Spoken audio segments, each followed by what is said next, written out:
একটি জীর্ণশীর্ণ বাড়িতে, যেখানে খালি ঘরগুলো ভয়ের ছায়ায় ঢাকা ছিল, সেখানে বাস করতেন এক বৃদ্ধ লোক।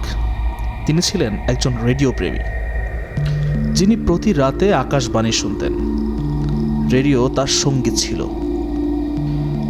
এক অশনি রাতে যখন বৃষ্টি দপদপ করে বর্ষণ করছিল এবং বজ্রপাত আকাশকে বিদ্যুৎ দিয়ে আলোকিত করছিল, তখন বৃদ্ধ লোক তার রেডিও চালু করলেন।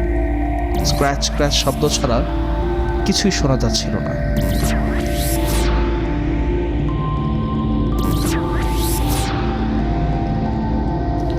হঠাৎ একটি কণ্ঠ স্পষ্ট হলো, নামহীন, শীতল।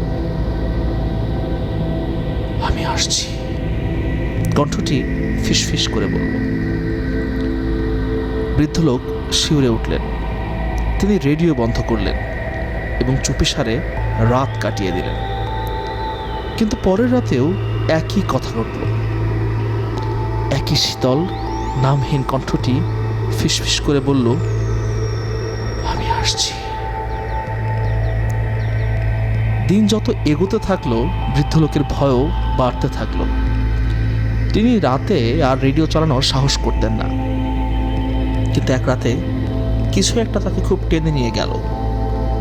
আবারও কোন তাড়নায় জেনে রেডিওটি চালু করলেন এবং আবারও শুনলেন সেই কণ্ঠটি, এবার আরো কাছ থেকে।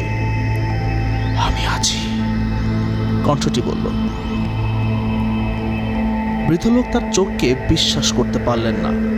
রেডিওর সামনে দাঁড়িয়ে ছিল একটি ধূসর স্বচ্ছ মূর্তি, যেটি ছিল একজন মহিলার মূর্তি, যার চুলগুলো তার মুখ জুড়ে ছড়িয়ে ছিল এবং চোখ দুটি অন্ধকার খাড়ির মতো। আমি এসেছি তোমাকে নিয়ে যেতে, মূর্তিটি আবারও ফিসফিস করে বলল। বৃদ্ধ লোকটি চিৎকার করতে চেষ্টা করলেন, কিন্তু তার থেকে কোনো শব্দই বের হলো না। মূর্তিটি ক্রমশ কাছে আসছিল। মূর্তিটি ক্রমশই আরো কাছে এগিয়ে আসলো। তার শীতল হাত বৃদ্ধ লোকের গলায় জড়িয়ে ধরছিল।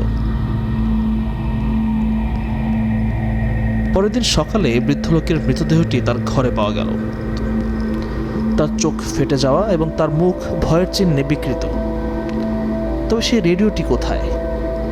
সেটি কিন্তু এখনো চলছিল, তবে একটি স্ক্র্যাচ স্ক্র্যাচ শব্দ ছাড়া কিছুই শোনা যাচ্ছিল না।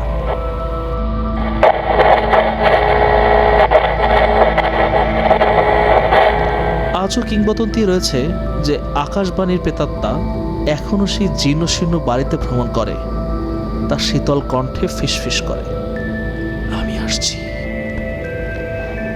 তাই পরের বার যখন আপনি রেডিওর স্ক্র্যাচ স্ক্র্যাচ শব্দ শুনবেন, তখন মনে রাখবেন এই গল্পটি এবং বিশ্বাস করুন, আকাশবাণীর সেই প্রেতাত্মা আপনার জন্য আসতে পারে।